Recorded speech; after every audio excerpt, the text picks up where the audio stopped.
Bonjour à tous et bienvenue, j'espère que vous allez bien. Dans cette vidéo, nous allons préparer ensemble la recette de génoise au chocolat. Très facile et inratable. Pour cela, j'ai besoin de 5 œufs, 150 g de sucre, 130 g de farine, 30 g de cacao amer et une cuillère à café de vanille. Tout d'abord, je commence à séparer les blancs des jaunes d'œufs.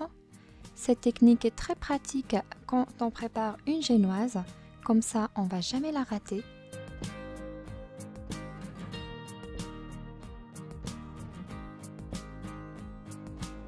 Je mets les jaunes d'œufs de côté et sur les blancs d'œufs je mets une pincée de sel, la vanille et je commence à fouetter avec le batteur électrique. Quand le blanc d'œuf commence à devenir mousseux et légèrement blanc, je commence à rajouter petit à petit le sucre. Cela nous permet de former une meringue. Et je continue à mélanger jusqu'à l'obtention d'une meringue bien ferme.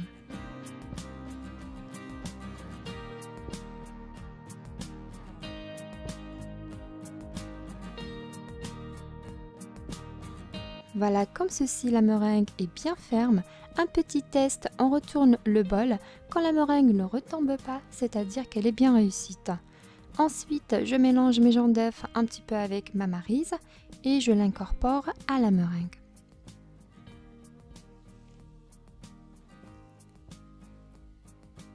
Et je vais mélanger à nouveau avec le batteur électrique quelques instants.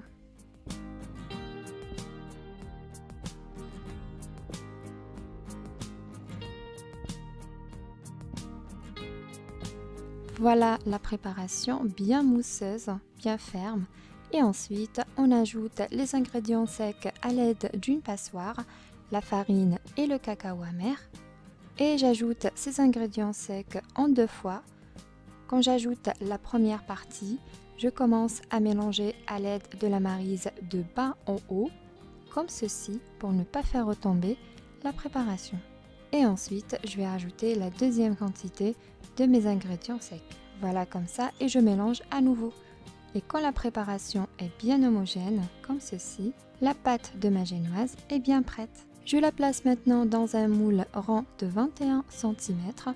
J'ai un cercle, du coup j'ai couvert la base avec du papier aluminium et j'ai aussi recouvert avec du papier cuisson ainsi que les bordures. Pour que le papier cuisson colle sur les bordures, n'hésitez pas de badigeonner le cercle avec le beurre. Et ensuite, je mets la préparation à l'intérieur et je passe au four à 180 degrés environ 35 minutes de cuisson. Un petit conseil, lors de la cuisson, il faut jamais ouvrir le four les 20 premières minutes. Et pour le test de la cuisson, vous piquez la pâte. Si ça sort sec, alors c'est cuit. Je place ma génoise dans une grille et je la laisse complètement refroidir. Ensuite, je vais démouler. Je retire papier aluminium et le papier sulfurisé.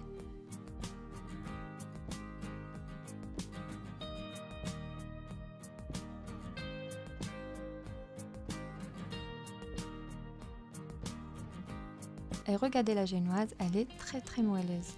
Et après la cuisson, cette génoise ne retombe pas.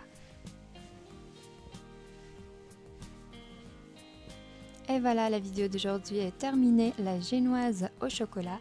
J'espère que vous avez aimé cette recette. Si c'est le cas, n'hésitez pas à liker, commenter et partager cette vidéo et de vous abonner à la chaîne si ce n'est pas encore fait et surtout d'activer la cloche pour recevoir toutes les notifications. Car avec cette génoise, je vais préparer un très beau gâteau au chocolat. N'hésitez pas à me suivre. À bientôt pour une nouvelle mise en ligne.